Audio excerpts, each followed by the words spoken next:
There are a lot of things that happen on this planet that are simply out of our control. Try as we might to dominate everything around us. At the end of the day, we are constantly at the mercy of natural disasters. But not all disasters are the fault of nature. In fact, some of the most devastating disasters are simply the fault of human error and negligence. Had a little more care been taken, many of these catastrophes could have been avoided. From oil spills to chemical factories, here are 5 of the worst man-made disasters in human history. The Deepwater Horizon was a decade-old, semi-submersible drilling rig that was stationed in the Gulf of Mexico. The purpose of this structure was to drill an exploratory well over 18,000 feet below sea level. It was a fairly standard operation that was running successfully for many years. However, everything took a turn for the worst on April 20th, 2010. At 9:45 p.m. Central Time, a burst of water erupted from the marine riser and onto the rig. This was followed by a combination of mud, water, and worst of all, methane gas. It wasn't long after this that the methane gas caught fire and exploded. During all of this, 126 crew members were on board. They immediately knew something was wrong because they could feel 2 strong vibrations and the electric lights on board began to flicker. The crew members had less than 5 minutes to evacuate the structure. Out of the 126 people on board, 11 individuals lost their lives. By the time April 22nd came around, the entire rig had sunk into the sea. This was also the date in which the Coast Guard discovered that oil continued to leak from the rig at a rate of roughly 8,000 barrels per day. 2 remote-operated underwater vessels were sent to try to cap the well, but those efforts proved to be unsuccessful. Next, BP tried to place a 280,000-pound containment dome over the leak. While it is a technique that's useful in shallow water, it too failed here. It wasn't until July 15th, almost 3 months after the initial incident, that the well was finally closed and the leak stopped. An investigation into the incident soon followed. In June of 2010, the House Committee on Energy and Commerce said that BP should have used cement at the well. It would have cost the company $128,000 and would have taken between 8 and 12 hours to complete. A more thorough investigation found that 6 different operations, equipment functions, and tests ultimately led to the blowout in the 32 hours preceding the explosion. In July of 2015, BP agreed to pay $18.7 billion in fines, making it the biggest corporate settlement in the history of the United States.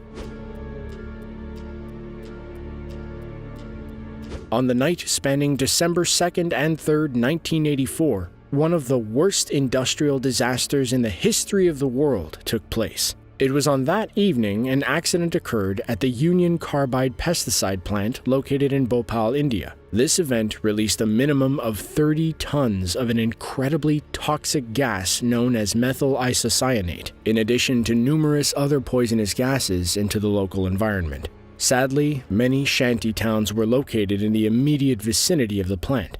In total, over 600,000 people were exposed to a deadly cloud of gas that night. These particular gases tend to remain fairly low to the ground. Countless people reported feeling nauseous and that their eyes and throats began to burn, and unfortunately, many people lost their lives in the aftermath. Estimates of the gas leak's death toll range from 3,800 to 16,000, and many people still suffer physical and emotional scars from that night. However, much of the health data related to the incident is still not available. The Indian Council of Medical Research was forbidden from publishing data in regards to the gas leak until 1984. The disaster occurred as a result of water entering a tank filled with methyl isocyanate. This led to a chemical reaction causing the temperature inside the tank to reach over 392 degrees Fahrenheit. There are 2 main arguments as to why this happened. The first is that the Union Carbide India Limited chemical plant was already in very poor condition, was undermaintained, and had broken dozens of safety regulations prior to this incident. The other side of the argument is that it is not physically possible for water to have entered the tank on its own, and that human effort had to have played a role. Criminal and civil cases were filed in the United States against UCC and Warren Anderson, who was the CEO of the company at the time of the disaster. However, these cases were repeatedly redirected and dismissed to Indian courts several times from 1986 to 2012. As of 2018, efforts to clean up the area remain stagnant. Chemical plant explosions happen all over the world, like this one that occurred at a Texas chemical plant back in 2013. But one of, if not the worst to ever happen, was the Jilin chemical plant explosion. The Jilin chemical explosion actually consists of a series of blasts that took place on November 13, 2005, in Jilin City, China. Over the period of a single hour, numerous explosions occurred at the number 101 petrochemical plant that resulted in 6 deaths and dozens of injuries. 2 days after the explosions, it was determined that the accident site had a nitration unit for aniline equipment. One tower was jammed up and not handled properly, which ultimately led to the explosions. These blasts were so powerful that they completely shattered windows that were at least 650 feet away. Fires built up from the blasts that were not put out until the following day. More than 10,000 individuals had to be evacuated out of fear that more explosions could have been imminent. While initial reports thought that the explosion could have occurred as a result of terrorism, the company stated that it was a result of a chemical blockage that had not been fixed. The fallout from the explosions lasted more than just that day. It significantly polluted the nearby Songhua River. An estimated 100 tons of pollutants, including nitrobenzene and benzene, entered the river. Exposure to benzene has been linked with leukemia and reduced red blood cell counts. The contaminants gradually flowed into the Strait of Tartary and then, eventually, into the Sea of Japan. The effects of the explosion also made their way to Russia. On December 16th of that year, the toxic slick that had entered the water arrived in the city of Khabarovsk. Granted, the slick was severely diluted by this point, but Russia prepared by digging extra wells and storing clean water before the slick reached the city. The Great Smog of 1952 refers to a significant air pollution event that overtook the city of London in early December of 1952. It was marked by a period of unusually cold weather, including windless and anti-cyclone conditions. However, those factors didn't create the event all their own, or else this entry wouldn't make it on the list of man-made disasters. Much of the smog was due to collected airborne pollutants, mostly due to the city's heavy reliance on coal. While there had been smog events in the past, nothing was on the same scale as this. It resulted in a huge disruption by limiting people's visibility. The smog even made its way into indoor areas. Government reports that were made in the weeks that followed found that nearly 4,000 people died as a result of the smog, while an additional 100,000 people suffered illnesses. It was the worst smog event in the country's history. So much so that it led to many changes in regulations and practices. The most important item to come out of this event is the Clean Air Act of 1956, which introduced numerous measures to severely limit air pollution in the area. There were mandates calling for smokeless fuels, particularly in high-population regions. The bill has undergone modifications over the years, as well as a full repeal when the Clean Air Act came into effect in 1993. Luckily, nothing like London's Great Smog has occurred since.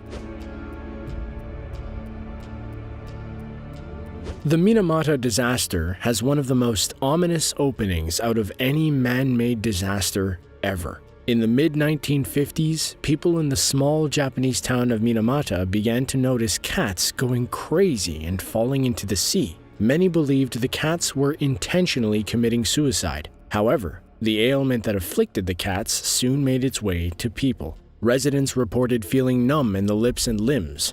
Many began to have problems seeing or hearing. And just like the cats, many people appeared to be going crazy and shouting uncontrollably. Something was affecting their nervous systems. It took until July of 1959 for the source of these ailments to be located. It all came down to people developing high levels of mercury poisoning, which has since been named Minamata disease. The immediate attention turned to a huge petrochemical plant run by the Chiso Corporation that was dumping large amounts of mercury into the Minamata Bay. When the fishermen protested the Chiso Corporation, the corporation made people sign deals. These documents stated that the company would compensate individuals for their illnesses, but they would not accept any present or future liability. A lot of townspeople, assuming this would be the only way to receive any amount of compensation, signed the paperwork. It took until 1968 for Chiso to stop poisoning the waters around Minamata.